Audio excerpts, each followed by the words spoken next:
तो देखिए सभी छात्र लोगों को गुड मॉर्निंग। आज ये क्लास में आप लोगों का स्वागत है। आज हम लोग पढ़ेंगे कोशिका के बारे में। देखिए जो हमारा शरीर होता है वो कोशिका से बना होता है। हमारे शरीर में लगभग 30 से 40 लाख करोड़ यानी कि 30 से 40 लाख करोड़ कोशिका से मिलकर हमारा शरीर बना है। देखिए जो कोशिका का खोज कौन किया था, देखिए कोशिका का खोज यानी कभी खोजकर्ता पूछता है कभी जनक पूछता है। जो कोशिका का खोज किए थे रॉबर्ट हुक किए थे 1665 ईस्वी में।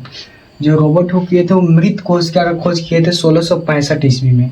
लेकिन जीवित कोशिका का खोज किए थे लीवेनहॉक।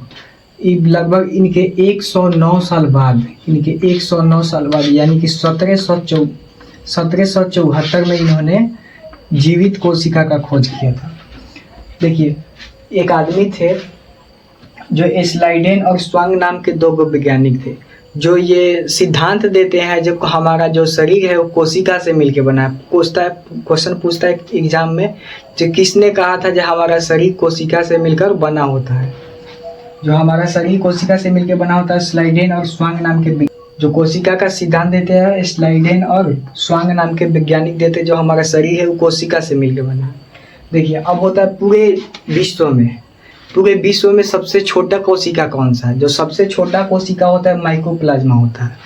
और पूछेगा विश्व में सबसे बड़ा कोशिका कौन सा होता है, तो विश्व में सबसे बड़ा कोशिका होता है वो शुतुरमुर्ग का अंडा होता है। अब यहाँ तक तो बात खत्म हो गई। लेकिन पूछेगा हमारे शरीर में सबसे छोटा कोशिका कौन सा है, तो हमारे शरीर में सबसे छोटा कोशिका होता है शुक्राणु, जिसको हम लोग स्पर्म बोलते हैं। ठीक है, अगला क्वेश्चन, हमारे शरीर में सबसे बड़ा कोशिका कौन सा होता है। जो हमारे शरीर में सबसे बड़ा कोशिका होता है ओवम यानी कि अंडाणु होता है। अगला देखो बोलिए मानव में सबसे लंबा कोशिका कौन सा होता है, तो मानव में सबसे लंबा कोशिका होता है न्यूरॉन। जो कहाँ पाया जाता है, तो ब्रेन में पाया जाता है। कहाँ पाया जाता है, ब्रेन में पाया जाता है जो हमारा न्यूरॉन है। देखिए एक होता है कोशिका विभाजन। देखिए मानव में सबसे लंबा कोशिका होता है, सबसे लंबा कोशिका न्यूरॉन होता है ब्रेन का। देखिए इसमें विभाजन नहीं हो पाता है। देखिए जो हमारा ब्रेन है ब्रेन, इसमें कोशिका विभाजन नहीं हो पाता है, इसी को विभाजन रहित बोलते हैं। जो हमारा न्यूरॉन, जैसे मान लीजिए हमारा कहीं कोशिका कहीं का मर गया तो उसके बगल वाला कोशिका विभाजन कर लेता है, मैंने दो भाग में बढ़ के उसके स्थान पे चला जाता है एगो कोशिका, उससे विभाजन हो जाता है। लेकिन जो हमारा ब्रेन है उसमें का कोशिका विभाजन नहीं होता है।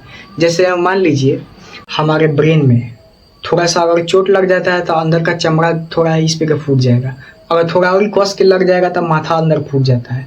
अगर थोड़ा हराहे लग जाता है तो पूरा अंदर का हड्डी उड्डी फूट जाता है। और वही अगर कोनो हुंचा के मार दिया तो यह अंदर चोट लग जाता है, ज़्यादा कस के लगेगा तो ख़त्म हो जाता है, आदमी जिंदा ही नहीं रहता है।